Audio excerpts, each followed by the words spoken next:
नमस्कार, स्वागत है आप सभी का। मैं हूँ राधेश्याम बैरागी। आइए शुरुआत करते हैं आज की कुछ अहम खबरों के साथ। कहे बेताल सुनो विक्रम, यदि मन में चलने की राह और चाह है हो तो रास्ता अंधेरे में भी दिखाई देता है। अंधेरे में भी रास्ता बना लोगी, बस बशर्ते कि आपके मन में चलने की चाह हो। वहीं आज का पंचांग बुधवार 28 जुलाई 2021, श्रावण कृष्ण पक्ष पंचमी तिथि, संवत 2078 के साथ सेंसेक्स 52,578.76 पर बंद हुआ। डॉलर 74 रुपये 47 पैसे में क्लोज हुआ। कल तक की कीमत रही है। वहीं जो सबसे आज की अहम खबर है, वर्ल्ड इकोनॉमिक आउटलुक। जिन देशों में वैक्सीनेशन तेज, वहाँ अर्थव्यवस्था तेजी से पटरी पर लौट रही है। IMF ने घटाया भारत का ग्रोथ अनुमान। अमीर गरीब देशों के बीच और चौड़ी हुई है खाई। अंतर्राष्ट्रीय मुद्रा कोष IMF ने इस साल भारत की विकास दर के अनुमान में 3% की बड़ी कटौती कर दी है। IMF ने इसे अप्रैल में जारी अनुमान 12.5% से घटाकर 9.5% कर दिया है। हालांकि अगले वित्त वर्ष के लिए अनुमान 1.6% बढ़ा दिया है। मंगलवार को जारी वर्ल्ड इकोनॉमिक आउटलुक में यह भी कहा गया है कि कोविड महामारी की दूसरी लहर ने आर्थिक रिकवरी के मामले में दुनिया को 2 हिस्सों में बांट दिया है। जिन देशों में वैक्सीनेशन तेजी से हो रहा, वहाँ आर्थिक गतिविधियाँ भी तेज गति से पटरी पर लौट रही है। लेकिन जो देश इस मामले में पिछड़ रहे, वे आर्थिक रूप से कमजोर बने हुए हैं। आउटलुक के मुताबिक इस साल एशिया के विकसित और विकासशील देशों की आर्थिक विकास दर अप्रैल में जारी अनुमान से 1.1% कम रहने वाली है। वहीं भारत के मामलों में गिरावट सबसे ज़्यादा 3% आंकी गई है। दूसरी तरफ अमेरिका की विकास दर पिछले अनुमान से 0.6% और यूरोपीय संघ की 0.2% ज़्यादा रहने का अंदाजा लगाया जा रहा है। इस प्रकार का ये वर्ल्ड इकोनॉमिक आउटलुक में अर्थव्यवस्था महामारी से उबरकर पटरी पर आने की गति को वैक्सीनेशन से जोड़कर देखा जा रहा है। मसलन अमेरिका, यूरोप जैसी विकसित अर्थव्यवस्थाओं में 35% से ज़्यादा आबादी को कोरोना टीके के दोनों डोज लग गए। इसके मुकाबले भारत जैसे उभरते देशों में इससे आधी आबादी को भी टीके का पूरा डोज नहीं लग पाया है। भारत में वैक्सीनेशन के अलावा भी कई चुनौतियां हैं। घोष ने कहा था। वर्ल्ड इकोनॉमिक आउटलुक पर टिप्पणी करते हुए SBI के चीफ इकोनॉमिस्ट सौम्यकांति घोष ने कहा कि मौजूदा दौर में अधिकतम आबादी तक कोविड वैक्सीन पहुंचाना अर्थव्यवस्था को पटरी पर लाने के लिए पहली जरूरत है। भारत के मामले में इसके अलावा कई दूसरे पहलू भी अहम हैं। मानसून की बारिश, महंगाई और उपभोक्ता मांग इसमें शामिल है। महंगाई बढ़ने से खपत को लेकर जोखिम बढ़ रहा है। इसके चलते तेज इकोनॉमिक रिकवरी की गुंजाइश कम है। तो इस प्रकार भारत में दूसरे पहलू को भी इस पर काउंट करने की बड़ी आवश्यकता है। केवल एक पहलू पर हम लोग ये नहीं कह सकते, या उन्होंने जो डिक्लेयर किया वो सही नहीं है। वहीं कंगना को मुंबई कोर्ट की फटकार, कहा पेश नहीं हुई तो अरेस्ट वारंट जारी होगा। मुंबई गीतकार जावेद अख्तर मानहानि मामले में मुंबई की एक कोर्ट ने अभिनेत्री कंगना रनौत को अदालत में पेश होने का आखिरी मौका दिया। दरअसल कंगना केस की सुनवाई में हाजिर नहीं हो रही है, जिस पर कोर्ट से सख्त नाराजगी जताई है। कोर्ट ने कहा यदि अभिनेत्री अगली सुनवाई के लिए उपस्थित नहीं होती है तो उनके खिलाफ जमानत वारंट जारी किया जाएगा। मामले में सुनवाई करते हुए Delhi metropolitan magistrate RR Khan ने कंगना को अगली सुनवाई यानी 1 सितंबर को कोर्ट में पेश होने को कहा है। वहीं फ्रांस 35 रफाल इस साल के अंत तक भारत को डिलीवर करेगा। 24 आ चुके हैं। वहीं अफगानिस्तान में सबसे अहम खबर है, तालिबान स्कूल बंद करने पर अड़ा, पर लड़कियों में स्कूल जाने की खुशी है। काबुल तस्वीर अफगानिस्तान की राजधानी काबुल की है, जो आप इंटरनेट पर जाकर देख सकते हैं। सोमवार को लड़कियों का बड़ा स्कूल 2 माह बाद दोबारा खुला है। सबसे बड़ा स्कूल ये कोरोना के कारण बंद था। पहले दिन कई लड़कियां स्कूल पहुंची और पढ़ाई के लिए आज़ादी का जश्न मनाया। 1999 में तालिबानी शासन जब चरम पर था, तब एक भी लड़की को माध्यमिक विद्यालय में दाखिल नहीं किया गया था। साथ ही पात्र 9000 में से केवल 4% प्राथमिक विद्यालयों में थी। यदि अब तालिबान लौटा तो हालात बिगड़ सकते हैं। वहीं अन्य खबरों में क्यूबा में सरकार विरोधी प्रदर्शन को सैनिकों का भी समर्थन है। सामान्य कपड़ों में मिलिट्री ट्रकों से पहुंचकर हौसला बढ़ा रहे हैं। क्यूबा में 60 साल का सबसे बड़ा सरकार विरोधी प्रदर्शन चल रहा है। प्रदर्शन 3 मुख्य वजहों के कारण है। पहला, सरकार कोरोना से निपटने में नाकाम रही। दूसरा, देश की आर्थिक स्थिति खराब हुई। और तीसरा, देश में प्रदर्शन के कारण इंटरनेट पर बैन है।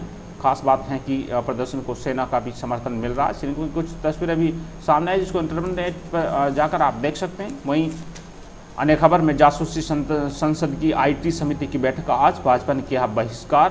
पेगासस मुद्दे पर IT मंत्रालय से जुड़ी संसद की स्थायी समिति की बुधवार को बैठक होगी। कांग्रेस सांसद शशि थरूर की अध्यक्षता वाली समिति की बैठक का भाजपा सदस्यों ने बहिष्कार करने की घोषणा की है। लोकसभा की कार्यवाही 9 बार बाधित होने के बाद दिन भर के लिए स्थगित की गई। जासूसी कांड और कृषि कानूनों को लेकर संसद की कार्यवाही मंगलवार को भी बाधित रही। दोनों मुद्दों पर बहस करने की मांग को लेकर विपक्ष ने आक्रामक तेवर जारी किए हैं। वहीं देश में किसानों पर 16.8 लाख करोड़ रुपए का कृषि कर्ज बकाया है। सरकार ने कहा सबसे ज़्यादा कृषि कर्ज तमिलनाडु के किसानों पर है। देश के किसानों पर 16.8 लाख करोड़ रुपए का कर्ज बकाया है। लोकसभा में वित्त राज्य मंत्री भागवत कराड ने ये जानकारी दी। उन्होंने बताया कि तमिलनाडु में करीब 1.64 करोड़ किसानों के खातों पर 1.89 लाख करोड़ का कृषि कर्ज बकाया है। वहीं सुप्रीम कोर्ट ने 4 हफ्ते में मांगा जवाब। स्वास्थ्य सेवाओं में कुप्रबंधन, केंद्र व राज्यों को सुप्रीम कोर्ट का नोटिस दिया गया है। कोरोना काल में स्वास्थ्य सेवाओं के कुप्रबंधन का मुद्दा सुप्रीम कोर्ट तक पहुंच गया। सुप्रीम कोर्ट के प्रधान न्यायाधीश सीजेआई एनवी रमना ने इस मामले में दायर जनहित याचिका पर केंद्र व सभी राज्यों को नोटिस जारी किया है।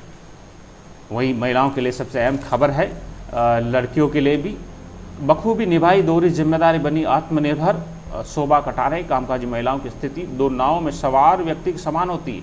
ऑफिस भी देखें, घर भी देखें, कोरोना काल ने महिलाओं को थोड़ा आराम भी दिया और थोड़ी अफरा तफरी की मुश्किलें भी सामने आई हैं। इसमें कुछ महत्वपूर्ण चीज़ें हैं। महिलाएं हर मोर्चे पर सफल रही, खुद को कई स्तर तक सफलतापूर्वक काम करने में माहिर साबित किया है। समय प्रबंधन इसमें बेहतर हेल्प की है। आत्मनिर्भर वो बनी स्वस्थ भी रही। सोच में बदलाव भी लाया गया। इसके माध्यम से उनमें काफ़ी अहम जो अदाकारी निभाई गई। दोहरे काम को उन्होंने बखूबी से पूरा किया।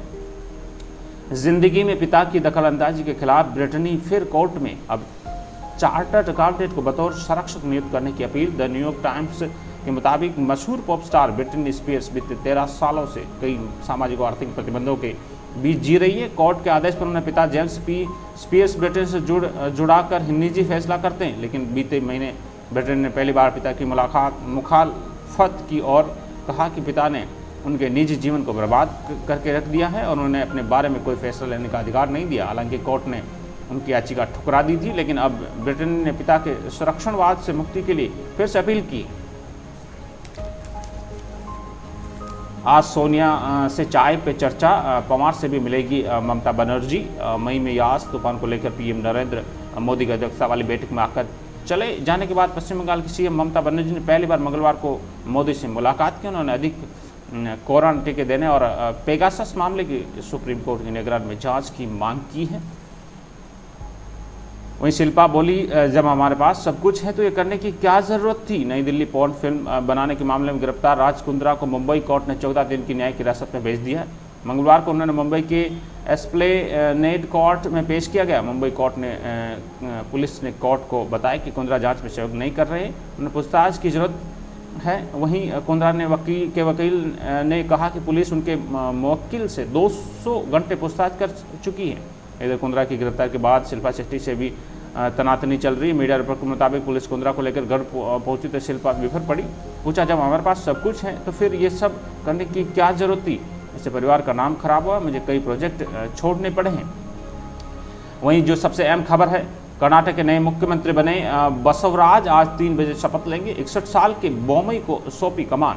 बेंगलुरु कर्नाटक में बीएस येदियुरप्पा की जगह उनके गृह मंत्री और सरकार में नंबर 2 बसवराज मुंबई मुख्यमंत्री बनेंगे। मंगलवार को विधायक दल की बैठक में लिंगायत नेता और येदियुरप्पा के करीबी मुंबई के नाम पर मुहर लगी। येदियुरप्पा भी इसी समुदाय से आते हैं। भाजपा के केंद्रीय पर्यवेक्षक के रूप में 2 केंद्रीय मंत्री धर्मेंद्र प्रधान और जी किशन रेड्डी की मौजूदगी में ये बैठक हुई। यदि इसमें येदियुरप्पा ने बसवराज के नाम पर प्रस्ताव किया है।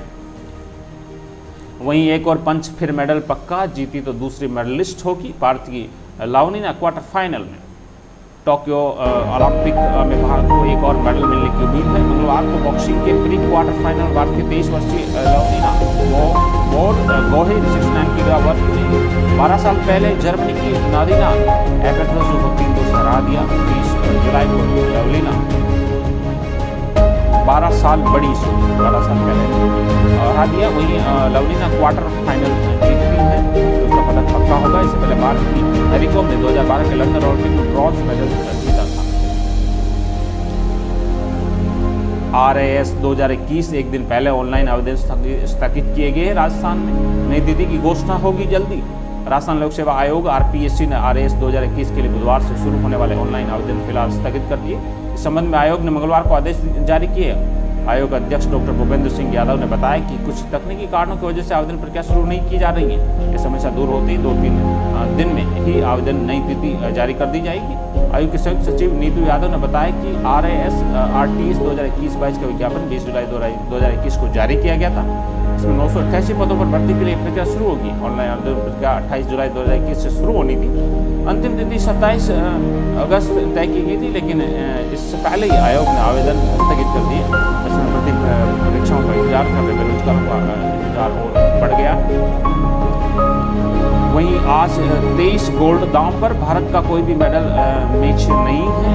रैंक में बात करें तो जापान को 10 गोल्ड, 3 सिल्वर और 5 ब्रॉन्ज मिले। अमेरिका को अब तक 9 गोल्ड, 8 सिल्वर और ब्रॉन्ज 8 मिले। चीन को 9 गोल्ड, 5 सिल्वर और ब्रॉन्ज 7 मिले। वहीं भारत को केवल 1 सिल्वर मिला, जो मीराबाई चानू को मिला है।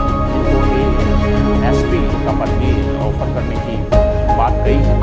वहीं टॉप में सरस डेयरी चेयरमैन और जयपुर TWD एक्सियन बूस्ट ने गिरफ्तार। SCB का ताबड़तोड़ एक्शन, 4 जिलों में 10 रिश्वतखोर पकड़े गए। आज के समाचार में बुलेटिन में इतना ही। नमस्कार, आपका दिन शुभ हो।